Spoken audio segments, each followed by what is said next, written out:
बिस्मिल्लाहिर्रहमानिर्रहीम, अस्सलाम वालेकुम। खेलों की खबरों पर तबसरों और तजियों से स्कोर के एक और प्रोग्राम के साथ सैयद याया हुसैनी आपकी खिदमत में हाजिर है। कोयटा ग्लैडिएटर ने जिस तरह पाकिस्तान सुपर लीग सीज़न 10 में अपनी मुहिम का आगाज़ किया और फिर गुज़िश्ता 8 मैचों में नाकाबिल शिकस्त रहते हुए फाइनल में जगह बनाई, वो कोयटा की टीम मैनेजमेंट के साथ कप्तान सऊद शकील की कप्तानी में टीम का मुत्तहिद होकर खेलने का पता देती है। दूसरी तरफ इस्लामाबाद यूनाइटेड, जिन्होंने इवेंट के लगातार 5 मैचों में फतूहात के झंडे गाड़े थे, वो ऐसे लड़खड़ाए कि उन्हें एक मौके पर प्लेऑफ में जगह बनाने के लिए भी सख्त मेहनत करना पड़ी। लेकिन कदाफी स्टेडियम लाहौर में कोयटा ग्लैडिएटर ने फिर बता दिया कि उन्हें रोकना अब आसान नहीं होगा। एक जाने Finn Allen, Dinesh Chandimal, Avishka Fernando और फ़हीम अशरफ ने 150 से ज़ायद स्ट्राइक रेट से शानदार इनिंग्स खेली। इन्हीं 4 बल्लेबाजों की बदौलत कोयटा 6 विकेट पर 209 रन का मजमुआ तश्कील देने में कामयाब रही। एलेक्स हेल्स के जल्द आउट हो जाने के बाद साहबजादा फरहान और वैंडर डूसन ने 45 गेंदों पर 71 रन ज़रूर जोड़े, लेकिन इस्लामाबाद को फाइनल तक पहुंचाने में नाकाम रहे। लेकिन गैर कानूनी बॉलिंग एक्शन से क्लियर होने वाले ऑफ स्पिनर उस्मान तारिक ने साहबजादा फरहान और सलमान अली आगा को आउट करके इस्लामाबाद को शदीद नुकसान पहुंचाया। इसके बाद इस्लामाबाद यूनाइटेड संभल ना सकी और 179 रन बनाकर 30 रन की शिकस्त से 2-4 हो गई। कोयटा ग्लैडिएटर PSL की तारीख में चौथी मरतबा फाइनल खेलने में कामयाब हो रही है और अब इस्लामाबाद यूनाइटेड को पहले एलिमिनेटर की फातेह टीम का इंतज़ार है, जो कराची किंग्स और लाहौर कलंदर के दरमियान होने जा रहा है। कोयटा ग्लैडिएटर ने पाकिस्तान सुपर लीग सीज़न 10 के ड्राफ्ट में ऑलराउंडर फ़हीम अशरफ को सबसे बेहतरीन कैटेगरी प्लाटिनम कैटेगरी में मुंतखब किया, तो ये क्रिकेट हलकों में माहिरीन और तज्ज़ियाकारों के लिए हैरान कुन भी था। लेकिन हेड कोच मोइन खान, साबिक कप्तान और मौजूदा टीम के डायरेक्टर कोयटा ग्लैडिएटर सरफराज अहमद ने उनकी मौजूदा फॉर्म को जहन में रखा और फ़हीम अशरफ ने अपनी कारकर्दगी से कोयटा ग्लैडिएटर को फाइनल तक पहुँचाने में कलीदी किरदार निभाया। इस्लामाबाद यूनाइटेड के खिलाफ क्वालीफायर मुकाबले में 12वें ओवर के आगाज़ पर 114 रन पर 5 विकेट से महरूम हो चुकी थी कोयटा ग्लैडिएटर। यहाँ से फ़हीम अशरफ ने दिनेश चंदीमल के साथ आखिरी ओवर तक 48 गेंदों पर 95 रन की शराकत बनाकर कोयटा के बॉलर को मजबूत स्कोर फराहम किया। दोनों के 6 छक्के और 8 चौके, जिसमें फ़हीम अशरफ का हिस्सा 23 गेंदों पर 45 रन का रहा। ये मैच का अहम मोड़ भी साबित हुआ। फ़हीम अशरफ ने न सिर्फ अपने बल्ले से रन स्कोर किए, बल्कि ख़तरनाक एलेक्स हेल्स और जारहा मिजाज जिमी नेशम की विकेटें लेकर अपनी सिलेक्शन का हक अता कर दिया और इसी कारकर्दगी की बदौलत उन्हें मैच का बेहतरीन खिलाड़ी भी करार दिया गया। Fahim Ashraf Pakistan super league season 10 में 16 विकेटें लेकर दूसरे कामयाब बॉलर हैं और 7 इनिंग में वो 143.17 के स्ट्राइक रेट से अब तक 135 रन बनाने में भी कामयाब रहे। यही वजह है कि सिलेक्शन कमेटी ने उन्हें बांग्लादेश के खिलाफ T20 सीरीज़ के लिए कौमी टीम में भी जगह दी है। पाकिस्तान सुपर लीग के 8 सीज़न में कप्तान रहने वाले और मौजूदा team director Quetta gladiator Sarfaraz Ahmed ने फाइनल तक रसाई का सेहरा खिलाड़ियों समेत टीम मैनेजमेंट को भी दिया। मीडिया से बातचीत करते हुए सरफराज अहमद बोले, कोयटा ग्लैडिएटर गुज़िश्ता 5 बरस से अच्छी कारकर्दगी नहीं दे पा रही थी। टीम को क्रेडिट जाता है कि वो सऊद शकील की कप्तानी में मुत्तहिद होकर खेल रही है। उनके लिए लाहौर में फ़ाइनल होना अच्छा है क्योंकि ये उनका होम ग्राउंड है। देखिए, ऑब्वियसली अगर आप देखें टीम फाइनल में पहुंची हुई तो टीम तमाम शोबे में अच्छी कारकर्दगी पेश कर रही है, लेकिन मैं ये समझता हूँ कि अब फाइनल गेम है तो तमाम चीज़ें बुला के ऑब्वियसली 2 दिन कोशिश करेंगे कि प्रॉपर रेस्ट करें और फिर एक फाइनल से पहले एक अच्छी प्रैक्टिस करें और दोबारा टीम के अंदर एक अच्छा एनवायरनमेंट जो है वो प्रोवाइड करें। जैसे मैंने पहले ही बताया कि जो इस वक्त टीम का माहौल है, मोइन भाई जिस तरीके से एज कोच टीम को लेकर चल रहे हैं, तमाम लोगों को उन्होंने कॉन्फिडेंस दिया हुआ है, तो वही बहुत अच्छी चीज़ है। कोशिश करेंगे हम उन्हीं चीज़ों को कंटिन्यू रखें और आगे लेकर चलें टीम को फाइनल के लिए। जब आपकी टीम जीतती है तो आपका एनवायरनमेंट अच्छा रहता है।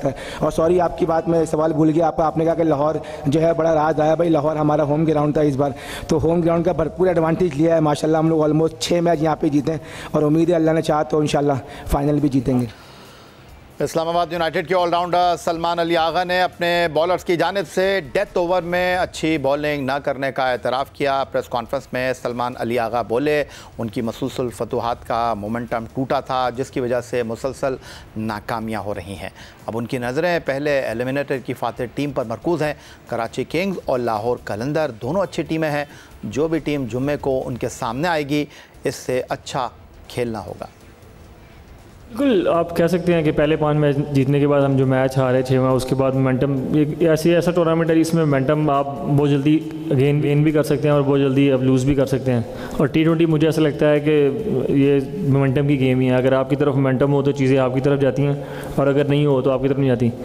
और हमें कोशिश यही करनी है कि हम नेक्स्ट मैच में अच्छी क्रिकेट खेलें, मतलब तीनों एरिया में बेहतर परफॉर्मेंस करें, और तीनों एरिया में मतलब पावर प्ले हो या मिडल ओवर हो या डेप्थ हो, हम तीनों में अच्छा करेंगे तो मैच जीतना है।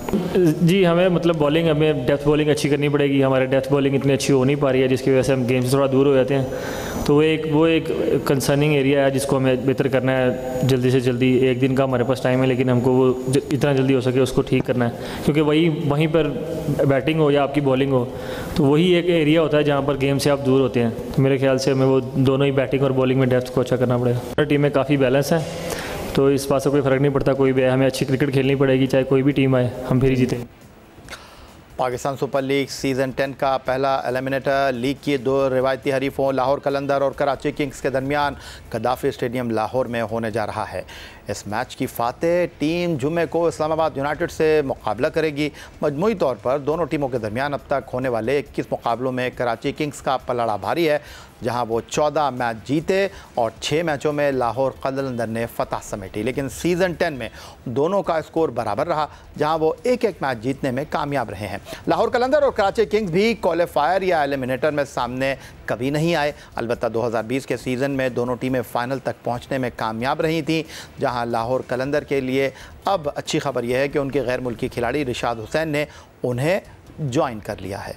बांग्लादेश क्रिकेट टीम दौरे पाकिस्तान के लिए 25 मई को पाकिस्तान पहुंचेगी, जहां वो कौमी टीम के खिलाफ 3 T20 मैचों की सीरीज़ में हिस्सा लेगी। लेकिन दौरे पाकिस्तान से कबल ही UAE की टीम ने उन्हें बड़ा धचका दिया है कि 3 T20 मैचों की सीरीज़ में 2-1 से कामयाबी हासिल करके तारीख रकम कर दी। मुत्तहिदा अरब अमारात की टीम ने पहली मरतबा किसी फुल मेंबर की हैसियत रखने वाली टीम को T20 सीरीज़ में शिकस्त दी है। इससे पहले नामीबिया वो वाहिद एसोसिएट टीम है जिसे फुल मेंबर जिम्बाब्वे को 2023 में 5 T20 मैचों में शिकस्त दी थी।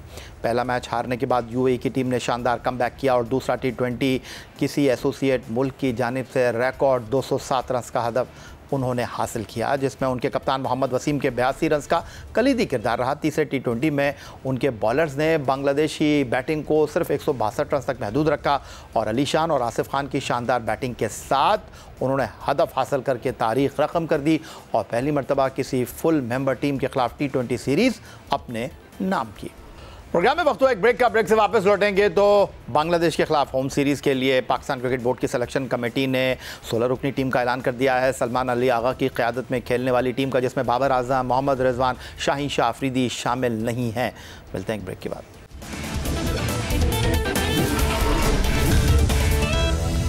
बांग्लादेश क्रिकेट टीम के दौरे पाकिस्तान के लिए पाकिस्तान क्रिकेट बोर्ड की सिलेक्शन कमेटी ने 3 T20 मैचों की सीरीज़ के लिए 16 रुकनी टीम का ऐलान कर दिया है। टीम से 3 अहम क्रिकेटर्स और साबिक कप्तानों बाबर आजम, शाहीन शाह अफरीदी और विकेट कीपर मोहम्मद रिजवान को जगह न मिल सकी। पाकिस्तान क्रिकेट बोर्ड ने बांग्लादेश के खिलाफ T20 सीरीज़ के लिए सलमान अली आगा को कप्तान मुकर्रर किया है और उनके नायब के तौर पर ऑलराउंडर शादाब खान टीम का हिस्सा हैं। उनके अलावा टीम में फ़खर जमान और साइम अयूब की वापसी हो रही है, जो इंजरीज की वजह से कौमी टीम का हिस्सा न थे। ऑलराउंडर फ़हीम अशरफ, खुशदिल शाह और हुसैन तलत को भी टीम में जगह मिली है। PSL में बेहतरीन कारकर्दगी का मुजाहरा करने पर साहबजादा फरहान एक बार फिर कौमी टीम में जगह बनाने में कामयाब रहे। उनके साथ जारहा मिजाज Hasan Nawaz, wicket keeper batter Mohammad Haris और मोहम्मद इरफान खान न्याजी को भी टीम में शामिल किया गया है। फास्ट बॉलिंग में मोहम्मद वसीम जूनियर, नसीम शाह, हारिस रऊफ और PSL में उम्दा कारकर्दगी की बदौलत हसन अली टीम में जगह बनाने में कामयाब रहे और एक स्पेशलिस्ट स्पिनर अबरार अहमद की सूरत में टीम में शामिल किया गया है। पाकिस्तान क्रिकेट बोर्ड की सिलेक्शन कमेटी ने बांग्लादेश के खिलाफ T20 सीरीज़ के लिए दौरा न्यूजीलैंड में शामिल टीम से 8 खिलाड़ियों को ड्रॉप कर दिया है। उनमें fast bowler Shaheen Shah Afridi, Abdul Samad, fast bowler Abbas Afridi, fast bowler Mohammad Ali, batsman Umair bin Yusuf, Sufiyan Muqeem, Usman Khan और जहादात खान शामिल हैं। बांग्लादेश के खिलाफ T20 सीरीज़ के लिए कौमी टीम के इंतखाब पर गुफ्तगू करने के लिए स्टूडियो में हमें ज्वाइन कर रहे हैं टेस्ट फास्ट बॉलर सिकंदर बख्श साहब। खुशामदीद कहते हैं आपको। इससे पहले कि मैं सिकंदर बख्श साहब आपसे सवाल करूं, हम एक निगाह डाल लेते हैं पाकिस्तान की फास्ट बॉलिंग पर जो इस टीम में शामिल है।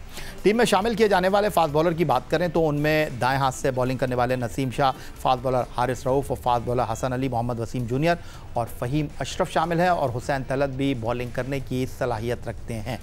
तो सिकंदर बख्श साहब, पाकिस्तान की सिलेक्शन कमेटी ने टीम का ऐलान तो किया, PSL की कारकर्दगी पर वो आपके सामने हैं। 2023 के सीज़न में भी Abbas Afridi top wicket taker रहे थे, लेकिन उनकी जगह एहसानुल्लाह को टीम में जगह मिल गई थी। लेकिन अब्बास आफरीदी को मौका मिला, उन्होंने ख़ुद को बैनुल अक़वामी सतह पर मनवाया।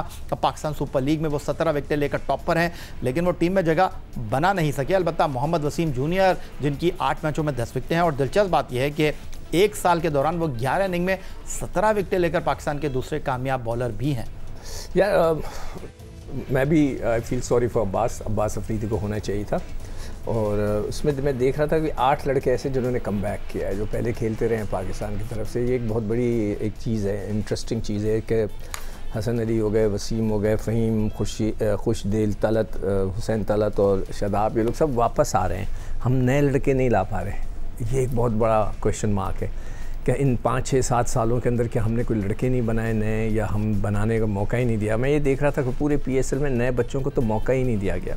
जो बच्चे खेल भी रहे थे वो अपनी पोजीशंस पे नहीं खेल रहे थे। हैदर अली कहीं 10 पे खेल रहा था, कोई लड़का किसी और नंबर पे खेल रहा है। अच्छी बात नहीं है। हमने अपने यंगस्टर्स को मौका नहीं दिया। सब ने अपने अपने हिसाब से क्रिकेट खेली, और इसके वजह से अब ये हुआ है कि हमें कॉल बैक करनी पड़ रहा है कि हमें हुसैन तलत को दोबारा कॉल कर लिए, फ़हीम अशरफ को दोबारा, खुशदिल फिर दोबारा टीम में आ गए हैं, शादाब दोबारा आ गए, और हसन अली दोबारा आ गए। हसन अली ने बॉलिंग बहुत अच्छी की है बगैर किसी शक है। तो मेरे हिसाब से अब्बास अफरीदी को होना चाहिए था। अगर आप ख़राब बॉलिंग की बात करते हैं तो मेरे ख़्याल से हारिस ने भी इतनी मज़ेदार गेंदें नहीं की हैं। उस दिन हमने प्रोग्राम में बताया भी था कि उनके जो आखिरी के एक ओवर में उन्होंने 20-22 रन दिए, और उसके बाद नसीम शाह कल भी उन्होंने इतनी मज़ेदार गेंदें नहीं की हैं। उनको कल भी पिटाई हुई 50 रन शायद कल भी बने उनको। उसके पहले वाले मैच में भी 50 रन बने, मैं लिख के लाया था उनका।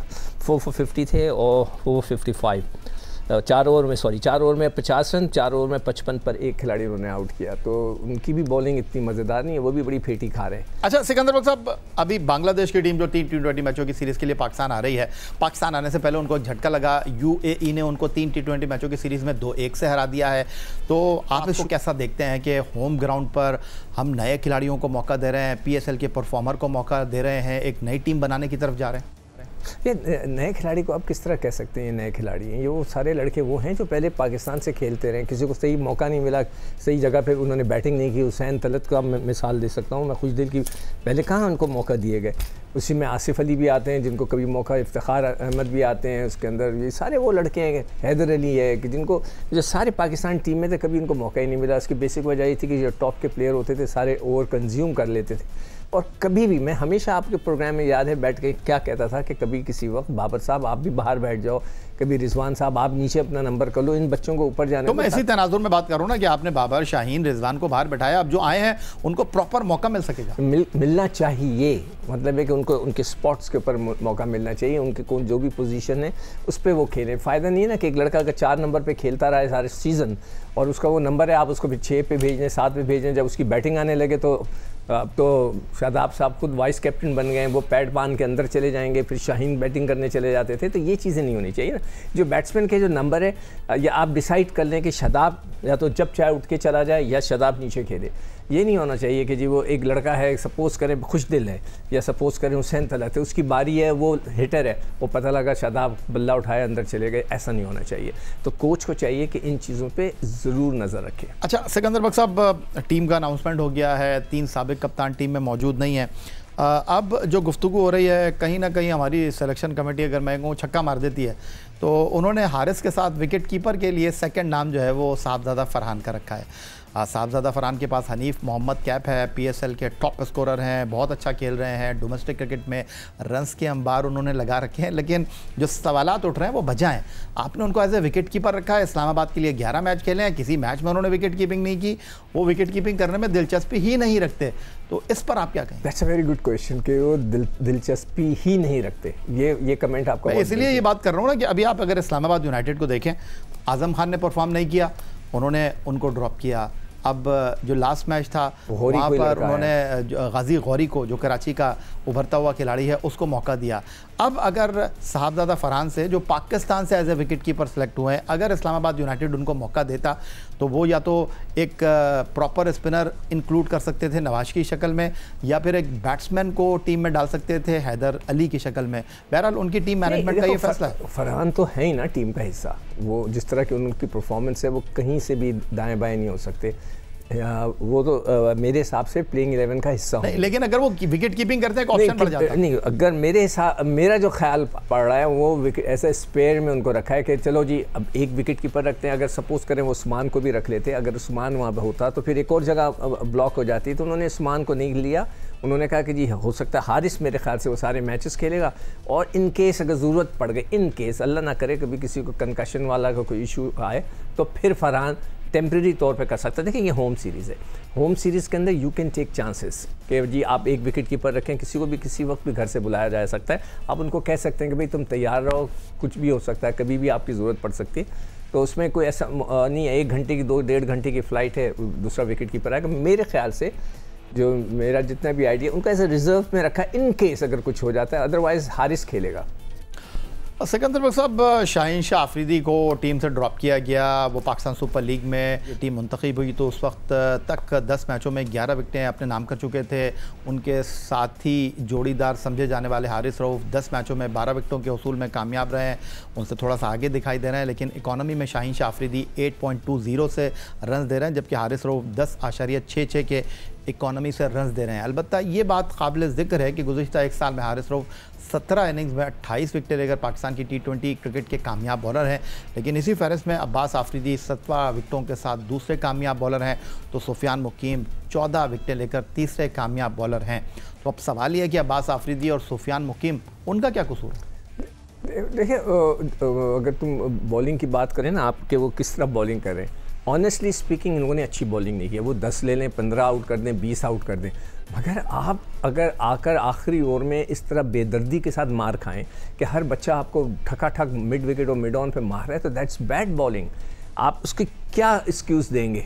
मतलब मैं बिठा कर उनसे पूछूं भाई आपने ये उनको दिखाऊं वीडियो पे कि ये आपने जो मार खाई है, कि आपको पता नहीं चल रहा था ये आखिरी ओवर है, आप छक्के खा रहे हैं, तो आपने यॉकरें क्यों नहीं मारी, outside the off stump yorker क्यों नहीं मारी, क्यों नहीं की? तो ये चीज़ मेरी समझ से बाहर है अभी तक। और आई एम श्योर कि जो कोच होगा कभी भी उनके साथ बैठेगा तो उनसे पूछे, मैं सवाल उठा रहा हूँ कि वो क्यों मार खा रहे थे आप? उन्होंने भी खाई, हारिस रऊफ़ ने भी खाई, नज़ीम शाह ने भी खाई। ये हमारे प्राइम बॉलर्स हैं जो हमारे पाकिस्तान टीम का मतलब कह रहे हैं सतून थे, और उन्होंने इस तरह की मार खाई। बहुत शुक्रिया। टेस्ट फास्ट बॉलर सिकंदर बख्श हमारे साथ मौजूद थे। पाकिस्तान टीम बांग्लादेश के साथ होम ग्राउंड पर 3 T20 मैचों की सीरीज़ खेलेगी। सलमान अली आगा की क़यादत में 16 रुकनी टीम का इंतखाब हो चुका है, जहां बाबर, रिजवान और शाहीन शाह अफरीदी मौजूद नहीं हैं। नए खिलाड़ियों को मौका दिया गया है। ये आज का हमारा प्रोग्राम था। आप एक्स अकाउंट पर हमें फॉलो कर सकते हैं, ईमेल कर सकते हैं, अपनी राय से आगाह कर सकते हैं score@jio.tv पर। इस दुआ, इस उम्मीद, इस तवक्को के साथ कि पाकिस्तान में खेल और खिलाड़ी तरक्की करते रहें। सैयद याह्या हुसैनी को स्कोर की पूरी टीम के साथ अगले प्रोग्राम तक के लिए इजाज़त दीजिए। अल्लाह हाफ़िज़।